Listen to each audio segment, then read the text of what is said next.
Hello, everyone. It's good to be back. After a long hiatus, Injustice Anywhere now has plans to record a new series of podcasts. My name is Bruce Fisher. Today's date is September 14th, 2018. Injustice Anywhere is an all-volunteer organization working to bring more attention to wrongful convictions. You can learn more about our group at our main website, injusticeanywhere.org. In this podcast, I'll be talking with Rodney Lincoln and his daughter Kay Lincoln. Rodney Lincoln spent 36 years in prison for a crime he did not commit. After years of advocacy from people all around the world and the legal support from the Midwest Innocence Project, Rodney's sentence was finally commuted by Missouri Governor Eric Grietens on June 1st of this year. Rodney Lincoln was convicted and given 2 life sentences for the murder of JoAnn Tate and the assault of Tate's 2 young daughters in April of 1982 in St. Louis, Missouri. Evidence clearly shows that Rodney was wrongfully convicted based on a hair found at the crime scene that was wrongly attributed to him and a questionable lineup conducted by police. Eyewitness Melissa DeBoer, who was just 7 years old at the time, has now recanted her ID testimony that ultimately put Rodney in prison. In recent years, Melissa worked as a strong advocate for Rodney's release.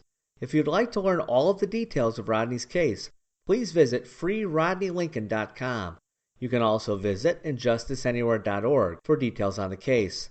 In this podcast, we will not be rehashing all of the details of Rodney's case. Instead, we'll be celebrating his freedom.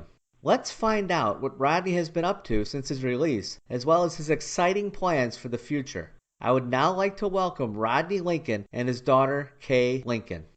Rodney, first off, I cannot tell you the joy it brings me to have you on here tonight. It's really an honor to speak with you. Well, thank you. And Kay, I know we've met at a couple events here and there over the years. You've just been an inspiration for all advocates everywhere in the world, so thanks for being here tonight. Thank you. I appreciate that. Facebook really provides an outstanding window for people outside of your family and outside of your life to see some of the things that you've been able to do since being released. And I have to say, it brings a lot of joy to see you enjoying the freedom you have with your family. How has that felt for you so far, Rodney? I think the only word that even comes close would be fantastic. How many grandchildren do you have? I believe it's 25. I know I'm asking you to do a lot of math. No, 17 grandchildren, 25 great-grandchildren. Yeah, that's amazing. You have a very large family to keep you busy. Yes, I do, and they do a good job of it. Now, Kay, you made it your life's mission to see your father walk out of prison a free man. With that came, I'm sure, a lot of stress. How has life changed for you since his release? Well, I'm kind of bored now. No, truly, I'm not bored, but I do sometimes find myself just looking for that, where's the fight? Where's the battle? Who am I going to argue with today? Who do I need to write or yell at or call or scream at? Now, how old were you when your father went into prison? 13 years old. 13. At what age do you think you really came to realize that what had happened to him was a wrongful conviction? Actually, it was not until well into my adulthood. I was about 30 years old probably when I realized how badly the system had screwed up. I grew up knowing that he was innocent, but I really thought, well, it was just good people doing their job and they made a mistake. I never thought he was guilty. I always knew he was innocent. I just thought that his conviction was a result of a mistake, of the justice system making a mistake. You didn't think it was outright negligence at the time? No, right, exactly. I just thought, I remember even when he was arrested, I thought, well, they'll figure this out when they talk to a judge. Well, they'll figure this out when he goes to court. Well, they'll figure this out when he goes to trial. I always just kept waiting for them to figure it out.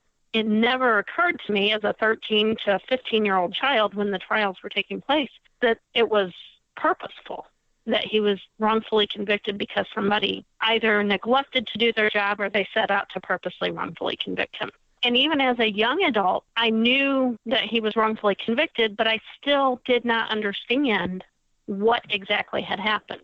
I really thought that they were just good people doing their job and they made a mistake. It wasn't until I was in my early 30s that I took the time to read the transcripts. I'd read them once in my early 20s, but, young 20-something-year-old kids, it really doesn't set in you know. And I was very busy at that time. I had 3 small kids and, you know, life was hectic. When I reread them the second time as a 30-something-year-old and a little bit more knowledge about life in the world and a little more time to take in what I was reading and what actually happened, I was incensed. I was so angry because it was then that I realized this was not a mistake. This was not, oops, we meant to get the right guy, but we didn't. Somebody purposely neglected to do their job and or purposely set out to convict an innocent man. You've learned an awful lot about the justice system since that time. Oh, have I ever. Now, Rodney, I provided the basic details about your case in the introduction, but those details don't even begin to touch on your personal feelings. I mean, in the end of all of this, after 36 long years in prison, your release did not come as a result of an exoneration, but rather a commuted sentence. Are you at peace with that, or are you determined to see the state of Missouri properly acknowledge your innocence? I am grateful to be out, but I refuse to let the state or anyone else believe that I'm guilty. And according to the sentence, I'm still guilty as convicted. And until I either get my exoneration or die, one or two, I will continue to fight them in every way I can. Are there any efforts currently going on to see to it that the state gives you a full pardon? Yes, there is. The Midwest Innocence Project is working on a strategy to approach the governor for a full pardon. And they're working with several other people. One of them is a state representative. Now, the governor that commuted your sentence, Governor Grietens, he was outgoing. So now there's a new governor of Missouri, correct? Right, Governor Parsons. Okay. And has he made any comments regarding your case? If he has, he kept them pretty silent. So you haven't heard anything yet? No, we haven't heard a thing from him. Now, tell me a little bit more about the state representative. Do you have a representative that's interested in your case? Yes, Representative Phil Cristofanelli is interested in my case, and he said that he will work with the Midwest Innocence Project and ask the governor for a full pardon. Well, that sounds promising. It's good to hear. Is he a new representative or is he an incumbent? He's the youngest representative in the House, so he's new. That's probably a good thing. He has an open mind. An open mind, and hasn't been corrupted yet. That's right. Now, Kay, in a recent interview I just read with the St. Louis Dispatch, you said that Governor Grietens had the power to do what the courts refused to do, and that was to declare your father innocent. The governor chose not to do that. Why do you think he stopped short? I wish I knew. I wish I had the opportunity to ask him that, because he stated in his press release that Rodney Lincoln was wrongfully convicted and he is an innocent man. I read his words. It sounded to me he called Rodney an innocent man. So if he's an innocent man, why isn't he receiving a pardon? Well, the only thing that I can think of, and again, this is just my opinion because I haven't had the chance to ask ex-Governor Grietens why, is he did not want to give him the declaration of innocence because he was afraid that he would then turn around and sue the state of Missouri for wrongful conviction. If you look at all of the pardons and commutations he issued that day, he issued pardons to people who were guilty of their crime. They had mitigating circumstances or they were over-sentenced, and they deserved those pardons. I'm not saying they didn't. But the commutations that he issued were all to people who were wrongfully convicted. Because they can't sue the state. Correct. So it's all about money. Follow the money. So those that were guilty, that had their sentences commuted, they have no reason to sue the state. They were guilty of their crime. Correct. Hopefully, you can find this representative can get a little traction here and maybe get the attention of the governor. But it's an uphill battle for sure. But you and your family are well used to those battles by this time in your lives, I'm sure. Yes, we are. Yes, Very we are. used to it. Now, Kay, I have to ask, what is your overall feeling of Governor Grietens? I mean, this has to be bittersweet, is it not? Absolutely bittersweet. It's a mixed bag. While I am completely and indisputably grateful that he sent my dad home, because that is the most important thing. That is the main thing that we've been fighting for so many years. And I would love to say to him, thank you. However, I'm very confused as to why he stopped short at that, why he didn't grant him the pardon, the declaration of innocence that he knows he deserves. It'd probably be tough to get him to admit that it was about money. Oh, I'm sure it would. I have no doubt. But it makes me very angry that something such as money or whatever his motive was would stop him. If you're going to do the right thing, do it all the way. I'm happy to hear that there is a representative that's on it, and I'm also happy to hear that the Midwest Innocence Project continues to fight for that pardon. That's his only result that he can achieve at this point, now that his sentence has been commuted, is a full pardon, correct? Right. You can't go through the courts. It's over. Right. There's no habeas corpus if you're not in custody. Right. Just so there's no confusion there about why we're talking about a pardon. His sentence has been commuted, so his court dealings are finished. Correct. Now, Rodney, I have to ask, you spent 36 years in prison, so that life became your life. How has the transition from prison life to your new life gone so far? What are your living arrangements? Are you staying with family? How has that gone for you so far? Well, the first week that I was out, I stayed here with Kay. And that was a week of unbelievable joy. After that, I went to live with my oldest son, Rodney. And again, it was an unbelievable joy.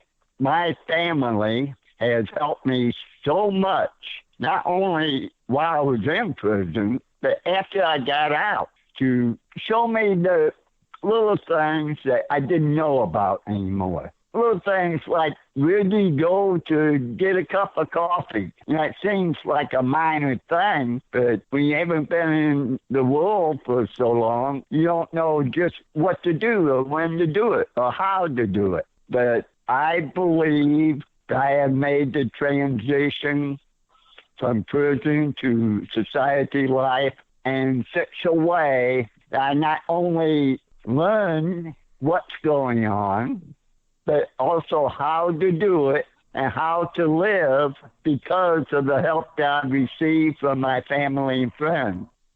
You have television in prison, but how sheltered were you from the real world? When you look around today, do things look as you expected, or are they completely different? They're different, but not completely different.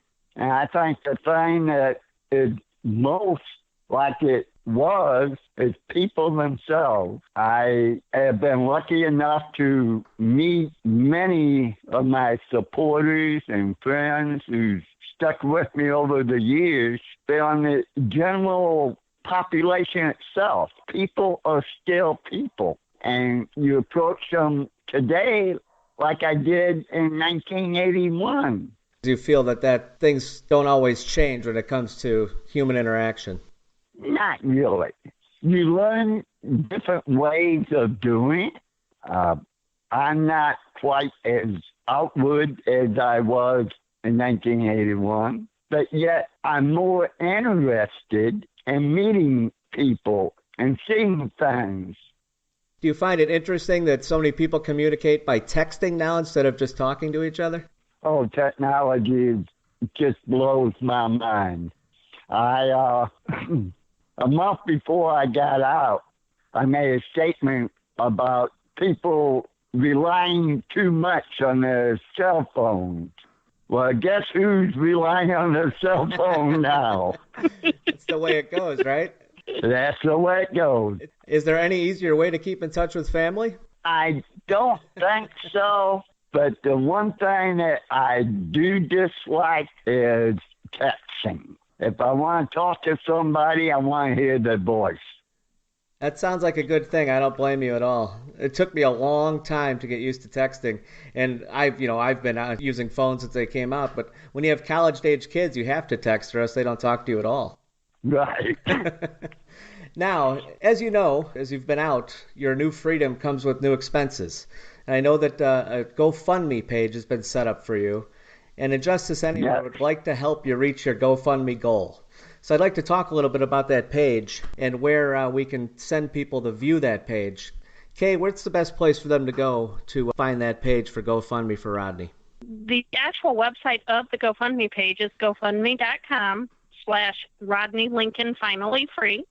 And it is also can be found in the Freed Rodney Lincoln Facebook group page.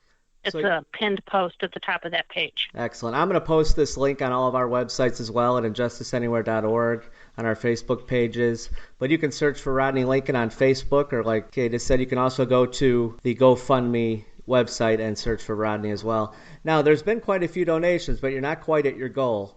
Rodney, can you let our listeners know how the donations have helped you up to date? Well, so far, thanks to my supporters and friends who donated to the GoFundMe, I have been able to purchase new dentures. I've purchased new glasses. I purchased my first supply of medicines, which was almost $1,000. I've been able to go places and do things that I would never have been able to do without the help. Now, I saw a post where you got a new car. Tell us a little bit about that. Yes, that again came out of my GoFundMe. I purchased a 1994 Jeep Grand Cherokee. It looked pretty good. It does look good, and the most important thing is it runs good. Well, that's great. Now, how did you have to go about getting your driver's license? Very carefully. No, actually, my son took me to do the written test, and shortly after that, I was able to purchase my Jeep and had people that would ride with me to get a little practice in. Went down, took the test, and I passed it with an 83. Well, that's fantastic. On your first try, huh? Yes. Have you been out driving quite a bit? Has it helped you a lot with keeping up with family and friends? Oh, yes. In the last 2 months, I put nearly 2,000 miles on my vehicle. Oh, that sounds great. Now, Ronnie, the next thing I wanted to talk about is your recent public speaking engagement. I watched the whole thing on Kay's Facebook page, and I just have to say, wow. I mean, you hit a home run there. There was a lot of powerful information in that speech. How did it feel for you to speak in front of an audience like that? Well, I have to admit, I was nervous to begin with, but I've been in Toastmasters since 1977. So I have some experience in the communication skills. And after the first 30 seconds or so, I think those skills kicked in, and I felt relaxed. I thought you looked very relaxed. One of the first signs of it was you actually stepped forward to give your first point that you wanted to make, and I said, Rodney's owning this room right now. He really did. People were amazed. I thought it was great. You know, one of the things I took away from that was you spoke about all the men that you left behind. Now, I know that you were speaking in terms of wrongful convictions and those who were wrongfully convicted, but how many of those people that were in the prison with you did you consider your friends? 2. So you had made 2 good friends in prison? 2 friends. I made a lot of acquaintances. Have you been in touch with those friends since you've been released? I have with one of them, and I'm in the process of communicating with the other. Oh, that's good. Has it been difficult after all those years to walk away from those friendships? Yes, it was, but it was kind of a bittersweet, joyous departure. There was probably so much more on your mind to think about that probably wasn't right there in the forefront. That's true. That's true. I'm happy to hear that you're reaching out. Hopefully you can keep a relationship going. You had mentioned, too, that you had a pen pal for many years. How did that come about? That came about through my daughter, Kay. She started a Facebook page about my case and what I was doing there and all about the legal part of it. And people started asking her, well, how can we write him or make contact with him? So she told me one day that some of them wanted to write me a letter once in a while. And I said, okay, as long as I'm not busy writing letters every day. Well, as it turned out, a few of them became a dozen of them. Then a dozen of them became 100 of them. Then it became 200. And I had over 300 people writing me letters and cards and notes.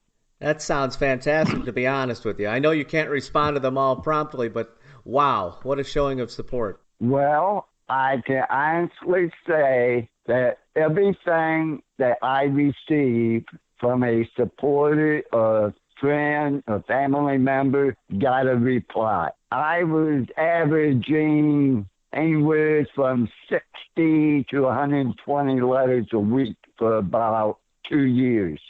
That's incredible. It really is. My next question was going to be, I know that there had to be many dark times while sitting there for all that time.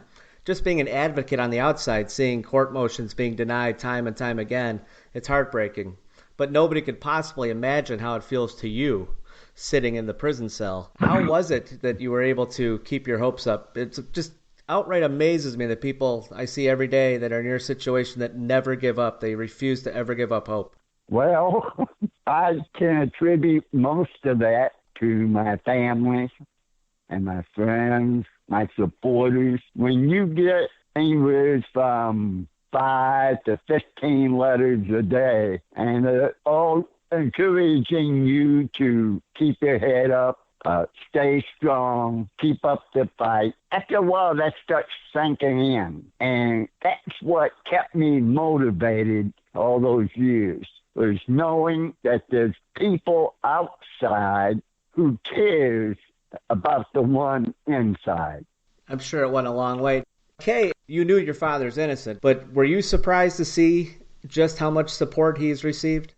I think I was surprised when it first started growing. I was a little bit surprised that so many people who had never met him, never met me, didn't know anything about our family, just read the facts that I put out there and said, this is an innocent man and we care. But the more that I interacted with the people who were acknowledging his innocence and writing to him and seeing them share his story, the less surprised I was, but I was more enlightened that there were so many people out there who did care, and not all of these people have had wrongful conviction touch their life. For the longest time, I really believed that nobody cared about wrongful conviction unless it had touched their life. Unless they or someone they loved had been wrongfully convicted, they didn't care, and they weren't interested in hearing about it. But I was mistaken, and I've never been so happy to be wrong in my life. But it was, like I said, it was shocking at first, but the more that it grew, the less surprising it was. And it was just extremely heartwarming and encouraging to see so many people look at the fact, look at what was in front of them, and come to the logical conclusion, this is an innocent man, and this is wrong, and we need to raise our voices and do something about it. There were times in the past several years where I was devastated. I was disappointed beyond belief in the system and the things that every time we thought, oh, this is it, they really are going to see it now, and they would drop a bombshell on us once again.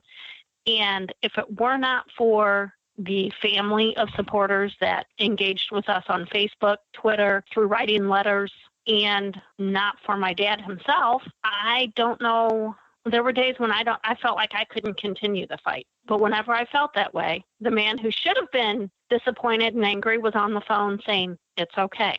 We'll get him in the next round. It's going to work out. Don't despair. We're going to get it. We're going to get there. And when you have the man himself who's going through this hell telling you, hey, it's okay. It's all going to work out, you really have no choice but to just continue to stand back up and keep fighting. And knowing that we had such a large army of people behind us who were fighting with us was such a huge help. On those days when you just feel like you can't go on, even if you can't do it today, there's somebody else who's going to do it.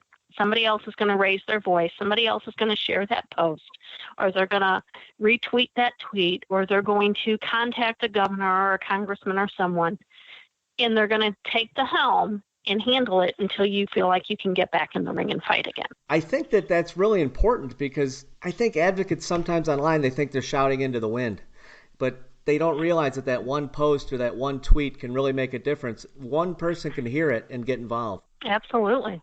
Well, another thing, too, is there's been so many of my supporters who would have their children draw me a picture or send a card or write a letter, and then you feel like you have to respond to that. And I made several friends of young people. One girl lived in Holland, And we got to where we was writing quite frequently. She would send me drawings and pictures that she made, and Mom would mail them to me.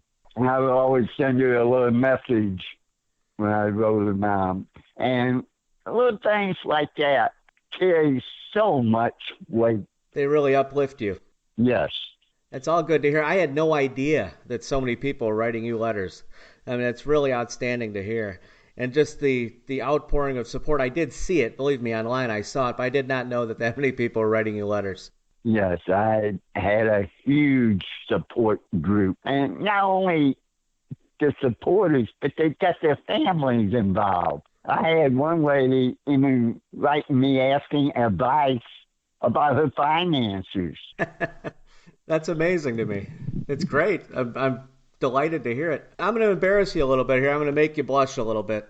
I've seen quite a few pictures of you online, and I have to say, you're in absolutely phenomenal physical shape. Is that genetics, or did you have a steady exercise routine while you were in prison? Well, I think it's more genetic than anything. I have a brother that is 87. I have a sister that is 85. I have another brother that is 78. It runs in the family. I think it's helping you out because I'm seeing you do a whole lot of activity. I've seen you with family parasailing. I saw you on a jet ski. I mean, how fun was it to ride that jet ski?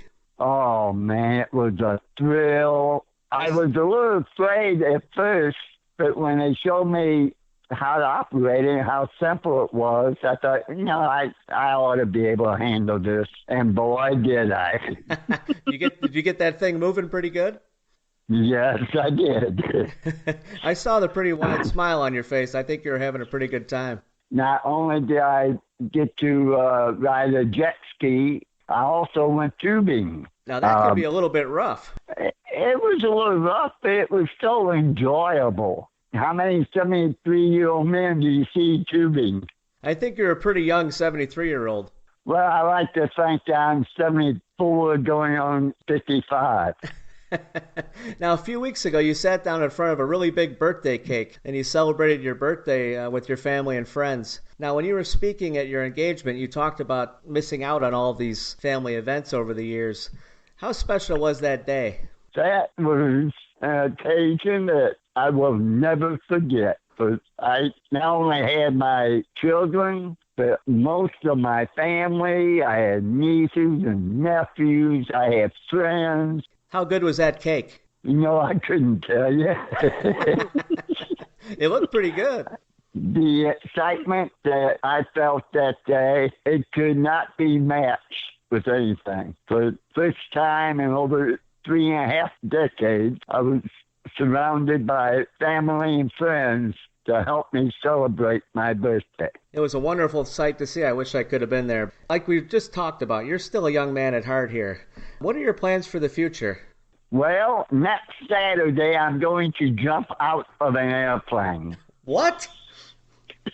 Yes. My youngest son and I are going to jump out of a perfectly good airplane. I hope they give you a perfectly good parachute. I hope so, too. Me too.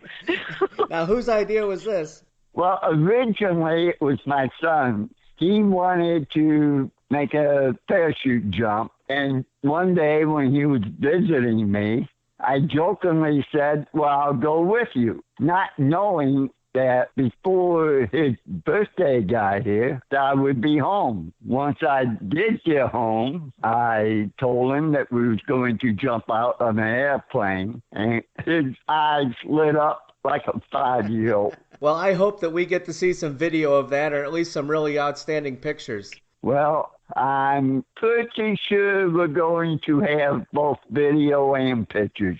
I hope you have a blast with that. As we conclude here for this podcast, I really, from me and everybody here at Injustice Anywhere, I wish you nothing but many, many, many more years of happiness.